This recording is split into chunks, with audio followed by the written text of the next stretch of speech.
Магът, който векове бе вървял сам в сенки, беше господар на отчаянието.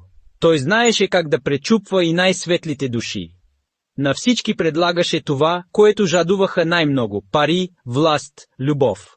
И винаги те се предаваха. Но тази жена беше различна. Тя не просеше. Тя беше стълб.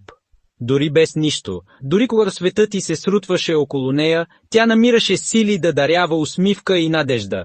Той обещаваше злато, покой, прегръдка.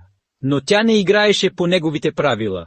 Вместо да се предаде, тя го огледалеше, и всяка негова лъжа се връщаше обратно към него. Тогава се случи невъзможното. Леденото му сърце започна да чувства омраза и възхищение, завист и копнеж, гняв и една непозната, плашеща любов. Тази буря от чувства го разкъсваше отвътре.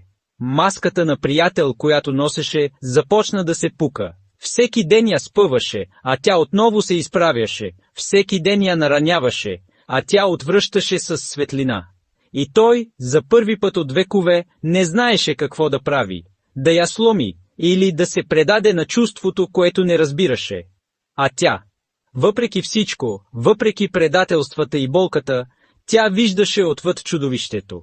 Усещаше, че в него има нещо дълбоко счупено, нещо болно, което крещеше за помощ, и се питаше, мога ли да го излекувам? И точно там, между светлината и мрака, започна най-голямата битка. Не за власт, не за окови, а за сърце, което бе забравило какво е да чувства.